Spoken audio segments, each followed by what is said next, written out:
everybody, my name is Kim, and in this video we're going to be looking at the new hold timing nodes in Toon Boom Harmony 21. These nodes can be used to retime transformation layers and drawing layers, as well as a combination of both.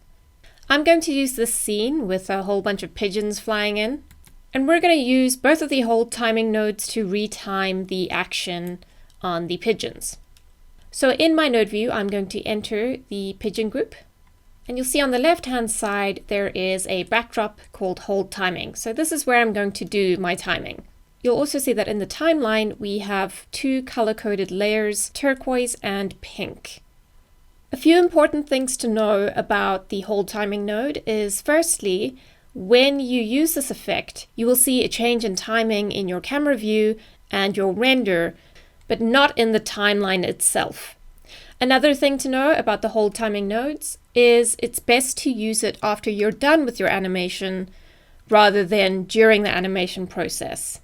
I'm going to hover over my node view and press enter, and I'm going to search for the hold timing nodes. I already have mine in my most recent nodes, but you might have to type in the word to find hold timing and hold transformation. I'm going to click on the first one, and you can see that this comes in just as a normal blue effect node. I'm going to press enter again, and I'm going to bring in the other hold timing node, which is the hold transformation timing. And this one comes in as a green node. We're going to use the blue one first, and this one can be applied to composites or underneath elements. So you can retime your entire scene with this one node, or just apply it to a single element or a collection of elements on a composite. I'm going to be using this to retime this pigeon over here. So I'm going to zoom in on him, and let's take a look at his drawing layer, which is the element that we're going to be retiming. So as you can see, he has a hold, and then he's got a couple of drawings over here which create a pecking motion, and they're all at different exposures, which means it's sort of a mixed timing. So let's attach our hold timing underneath this composite. This means that this node is going to affect everything that is attached to this composite. Immediately, you'll see a change down here on your timeline. So even though we will not see a change on the drawing layer itself, you will be able to see the timing on the hold timing effect layer. By default, the timing is already on 2s. You can see this pattern reflected on the layer. Let's go into our hold timing settings. Over here, you'll see the hold mode. At the moment, the hold mode is on hold value. This just means that no matter what the arrangement of drawings or keyframes, it is going to retime everything by 2s.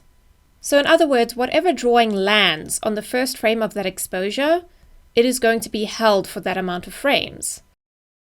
Let's take a look at the drawings over here, for instance. Drawing 29 lands on the first frame of the 2s down here, but it also lands on the first frame of these 2s over here. So what the hold timing node will do is it will expose that drawing for one more frame.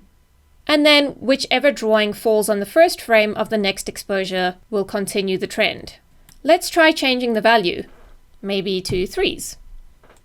As soon as I change it, you can see that the timing changes on the effect layer. Now Harmony has to be a little bit smarter about where it places the retiming for each of the frames, but you will still see that every single drawing here is exposed for 3 frames now instead of 2 like it was before.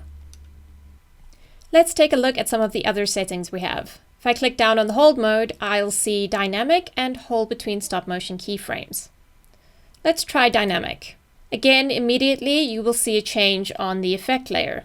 But instead of having everything spaced out evenly in 3s or 2s or whatever you've chosen, now there's some variation in the timing.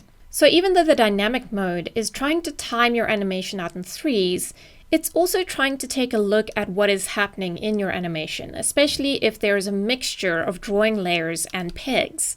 It's then dynamically going to try and spread the animation out in a way that best serves the motion of the animation, which is why we have certain areas of 3s, but then also certain areas of 4 where it's pushed a frame across in order to maintain the integrity of the animation. There's also an option called Bake Dynamic Holds, but we'll take a look at that when we use the Hold Timing Transformation node. The third option under Hold Mode is the hold between stop motion keyframes. The first thing you'll notice is that everything on your effect layer turns to ones. If we change the hold keyframes, which is the setting for hold between stop motion keyframes, nothing happens. That is because we actually don't have any keyframes on our effect layer. So I'm going to close this, go to my effect layer. On frame 1, I'm going to set a keyframe on my effect layer. And all of a sudden, you'll see that there's a solid yellow line. That means that everything is being held. And the reason why is because there's no interpolation here to another keyframe. So basically, what hold between stop motion keyframes does is it will hold any motion between keyframes that do not have an interpolation. Let's add another keyframe here. Maybe another one over here, and another one over here. One more at the end. And then for experiment's sake, I'm going to add interpolations between certain sections of my animation. Now you can see that the animation will run normally where there is an interpolation on my effect layer, and will hold where there is no interpolation. In other words, where there is a space between two stop motion keyframes. Two things down here to take note of: disable selection and hide from timeline. Disable selection just makes sure that you cannot see the actual bounding box of the transform tool while using this effect. Hide from timeline is for when your timeline's getting a little bit busy. Maybe you're finished timing one thing and you're done and you want to move on to the next thing. You can actually just turn on hide from timeline and it will hide the layer that you have been retiming in your timeline. Let's take a look at the hold transformation timing. This one is exactly like the hold timing we just used. The only difference is that it acts like a peg more than a traditional effect. And so it needs to be attached to a transformation. So I'm going to attach it here under the pigeon fly layer. This is the pink layer in our timeline. It has some keyframes and some interpolations on it. And this time we'll be looking at this pigeon over here. He's actually flying into the scene and landing. And so we're going to be looking at just retiming the animation that is on the peg that is creating that motion. So if I remove this animation, we can see what happens to the pigeon. He just stays in one spot and sort of flaps up and down. So this is actually his motion peg for flying into the scene. Once the whole transformation timing is connected to a peg, you will see another effect layer pop up, just like the other one, except now it is green. So this is showing us that the peg above is timed by 2 automatically, just like we had with our drawing layer, which means that instead of this interpolation being on ones, it is actually only changing position every 2 frames.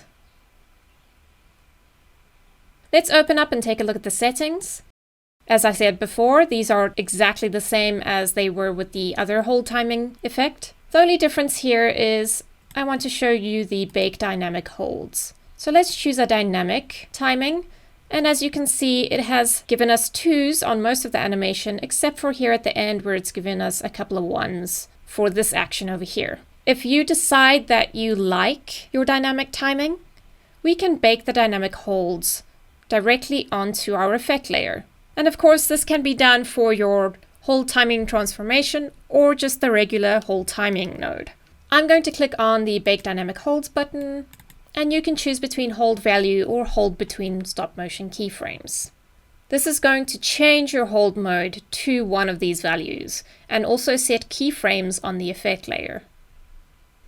If I choose hold value, it's going to place a keyframe wherever the hold is going to change. So there's one at the beginning here, and then here where we had the 1s, it's going to set a keyframe on each of those positions. If the dynamic timing had been 2s all the way through, you would only see a keyframe on the first frame. I'm going to go back, bake my dynamic holds, and this time hold between stop motion keyframes. Say OK, and you're going to get a keyframe on the beginning of every single new exposure. In this case, at the beginning of every 2, and then at the end on each of the 1s. And now my timing has changed to hold between stop motion keyframes. And those are the hold timing nodes in Toon Boom Harmony 21.